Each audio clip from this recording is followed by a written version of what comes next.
Hey guys, so I have tried to film this now 3 times. No, well, yeah, okay. This is my third time trying to film this because I keep breaking down and crying hysterically. So I am going to try to keep it together because this is my favorites, my favorite books of 2016 that I read. So that should be a happy, positive video because I want y'all to read these books. I mean, a lot of them are super hyped and you've probably heard of them already, but so I am going to start with books that definitely won't make me cry, and then I'll finish with the ones that might make me cry, and just fingers crossed, I don't want to film this again. I don't. So, I've got two short story collections. The first one is Welcome to the Monkey House by Kurt Vonnegut. Also, I don't really want to talk about these books. I feel like I'm being super bratty right now, but because I've filmed this multiple times and I don't know how to edit, or I would have, um, I'm not really going to talk very much about them.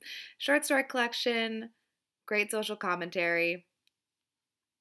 Kurt Vonnegut's one of the best, so you should read that. 10th of December by George Saunders. Also, short story collection that you've probably heard a lot about and are probably sick of hearing about. Another fantastic short story collection about social commentary. This one's more focused on like economics, or not economics, but like class, and it's just so good. I'm so excited. I have one more of the short story collections on my shelves, like one of them. So I should read that this year. Then I have Laughter in the Dark by Vladimir Nabokov. This was translated by Mr. Nabokov himself, as long as this is the right one that I'm thinking of. Um, this is a super hilarious, like dark comedy type situation. If you've seen the movie Heathers with Winona Ryder and Christian Slater and like other people, it kind of gives me the same like feeling looking back at it. I just thought it was an absolute riot. We're following a man who falls in love with, he's married and has a daughter, and he falls in love with like a younger, like 17, 18-year-old chick, and just kind of throws his life, he doesn't throw his life away, but like, he just makes very poor, poor, poor decisions, and they don't all turn out super for the best, and it's so, so funny. Nabokov is a fantastic writer. I would super recommend this, especially if you're trying to read more translated works. Hey. And I have Annihilation by Jeff Vandermeer. This is the first book in the Southern Reach trilogy. You've also probably heard tons about this. We're following 4 women scientists who go into Area X to try to like see what the heck's happening, because there's a bunch of expeditions that go into Area X and no one really makes it out. So what's happening? And it is so good. The atmosphere, like you could taste the air, like it's so palpable, like everything, and it's just so good. And I love the writing. I feel like people complain about the writing because it's very like disjointed, but our main character is not really into human interaction. She's more into plants. So I feel like that the voice, the narration, it makes total sense for her character, and I just thought it was absolutely brilliant. I'm excited to continue, even though I've heard that the other 2 books are kind of not very good, but I don't care. I'm going to do it anyways. And then I have a horror book, Bird Box by Josh Mallerman. This was recommended to me by Paul from Common Touch Fantasy for my BookTube Recommends book thing, my BookTube Recommends challenge. It was one of like the only books that I think I read for that. Ooh. Sorry, I'm going super fast because I'm sick of this because I've already done it so many times. This is Dual Narrative. You've probably already heard plenty about this. Absolutely terrifying.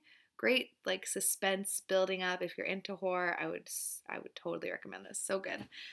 And then now we're getting into like dicey territory. I've got a memoir, The Chronology of Water by Lydia Yuknavitch. I think that's how you pronounce it. Yuknavitch. I have no idea, but this is like a grief memoir. It starts, I feel like the first page is her having a miscarriage, or like actually I think it's giving birth to a stillborn baby. Oof. It's so heartbreaking and it's beautifully written. It's called The Chronology of Water, and I feel like you can really feel in the way that she writes, like it feels like the flow of water. I feel like that sounds weird, but that's how I feel about her writing. I thought it was beautiful. She's got another book. I need to get my hands on that, I think. Then I have The Story of the Lost Child. This is the fourth book in the Elena Ferrante Neapolitan novels. This is actually not my favorite book. I don't know why I picked it because it's the last one. The third one is my favorite, and it's over there. But yeah, this story was absolutely phenomenal. I feel like you're sick of hearing about it, but if you've started it and not continued, please just go for it. It's so, so worth it. It's so good. It's so good. Then I have Ralph Ellison's The Invisible Man. I know Simon from Savage. Why can't I say his name? Simon from Savage reads, and then I think it's AJ from Yup, I Read It. They're doing a buddy read of this. I think they're still doing the buddy read for it, starting next month. I feel like they've been like saying they're going to do it for a bit, but I'm pretty sure I saw that it is going to happen in February. Sorry, I'm kind of drooling a little bit. This book, absolutely heartbreaking. We're following a young black man in the South who's in college, and he's like so pumped about his life, and you know, everything's great, and then things just turn upside down, and it's so interesting because like if you think about, I see, this is what I'm saying, I don't want to, I can't, but it's so good. There is so much. I mean, it's a relatively large book. I think it's in the 500s. It's not that bad, but it, besides the page count, like it actually has there's so much. Like I wish I had read this with someone else. And I'm like almost tempted to reread this, but I just read it last year and I'm still in the middle of Black Boy, and I just, you know, so I'm gonna pause for now, but I think this would be an incredible buddy reading experience because there's just so much to talk about. Like, oh, you should jump on their bandwagon. And then I've got, I kind of want to read, I'm such a masochist. Okay, so I've got two short poetry collections. I'm just going to talk about this one first. This is From the Belly of My Beauty by Esther G. Bellin, I'm not really sure how to pronounce that. She is Navajo, and but she was not raised like in, oh my gosh, what's the word? She was raised in the city. She was not raised on the reservation. So I'm just going to read you the back. Let's do that, okay? Because I don't sound like a complete idiot. One of today's generation of outstanding Native writers, Esther Bellin is an urban Indian. Raised in the city, she speaks with an entirely different voice from that of her reservation kindred as she expresses herself on subjects of urban alienation, racism, sexism, substance abuse, and cultural estrangement. Oof. Yes, that's like the perfect wording. I'm so glad I'm not the person who has to write these things on the back. Whoever wrote that is brilliant, because that is exactly like what's happening. I find this extremely fascinating because she has such a very specific life experience, because she is considered other basically from, you know, from everyone. So it was really, really good. I was going to read a poem from this, but I feel like you should just go get it because they're so different. I don't want to misrepresent the collection by, you know, saying a certain poem that doesn't like it, you know, not one poem kind of encompasses the whole feel of the collection. So I don't really want to read anything, but I'm going to link it below and you should get it. You know, this is fantastic. It was so, so good. And then I'm still going to save my last poetry collection for last because I'm still going to read it to you. I'm seriously glad for punishment. I'm going to say these are my two favorite books of the year, though. Beloved by Toni Morrison and The House on Mango Street by Sandra Cisneros. I feel like these are both like super well-known, appreciated works of art that I have never experienced before because I'm a complete idiot, I guess. And I feel like you know all what these are about, so I don't really want to go into it too much. But I found them both extremely moving. They both are, I want to say, like, language-wise, are done it kind of in a unique way. This one is done in vignettes. There's no, you know, no punctuation, but there's no quotation marks, whatever. And it's not a through narrative, so I know that people don't like that, but I cried when I read this. It was so good, and I'm pretty sure I cried when I talked about it the first time.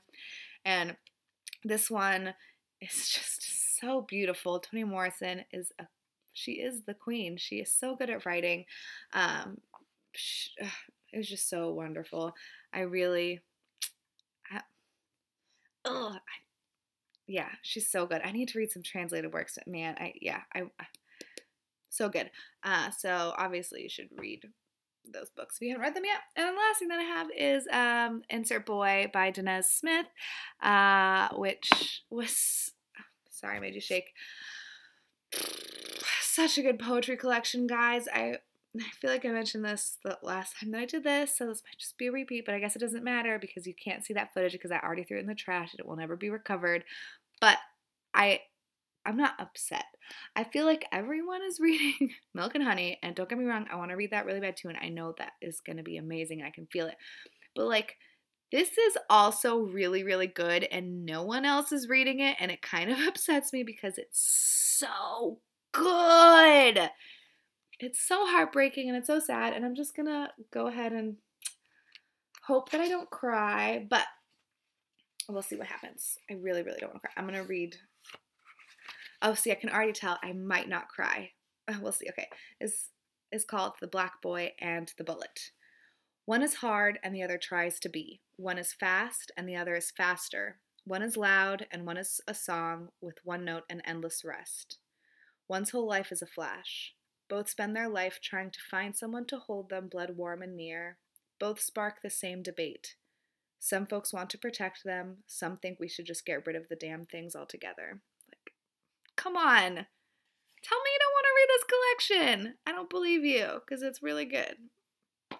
So I kept it together. Sorry, guys. I was like seriously crying hysterically. So anyways, those are my, and it's like, best stuff. So I don't want to cry. But those are my favorite books of the year. Oh, they're all upside down. That's okay. So let me know what you read. Let me know if you've read any of these books. It's so warm in this house. Okay, I should just go. Bye.